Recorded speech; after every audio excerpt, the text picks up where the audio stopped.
Alright guys, sa mapagpalang araw sa inyong lahat, meron tayong biyahe. Sa biyahe ni Rob, biyahe ng PNR train mula Naga City to Legazpi City. Ayan, magsisimula na ngayong December 27.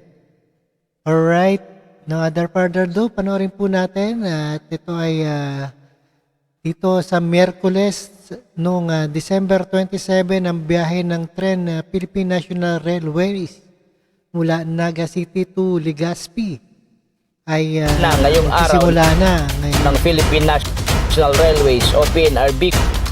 Alright. Ang opisyal na biyahe ng mga bagong tren mula Naga City hanggang Legazpi City. Nakatala ngayong alas 5:38 ng umaga ang pinakaunang biyahe ng tren na magsiserbisyo sa mga Bicolano. Sa ngayon, magkakaroon ng tigdalawang batch ng biyahe ang i-accommodate ng PNR para sa mga pasahero nito.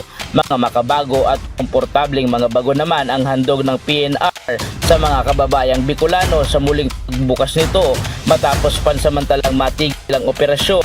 6 na taon ang nakararaan mula noong 2017. Magiging stopover ng mga biyahe rito ang mga bayan ng Pili, Iriga, Pulangi at Ligao City. 8 flag stops naman ang daraan ng ruta: Baaw, Lourdes, Bato, Matacon, Uwas, Bagtang, Washington Drive at Kapantawan.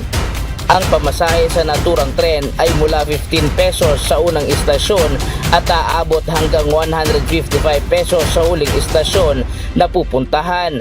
Mayroon ding 20% discount ang mga senior citizens, persons with disability o PWD at mga estudyante sasakay dito. Diyos ang aming sandigan. Alright, napakinggan po natin ang bagong magandang balita sa biyahe ng PNR train mula Naga City to Legazpi. Nagsimula na noong December 27. And keep safe and healthy sa inyong lahat. And peace out.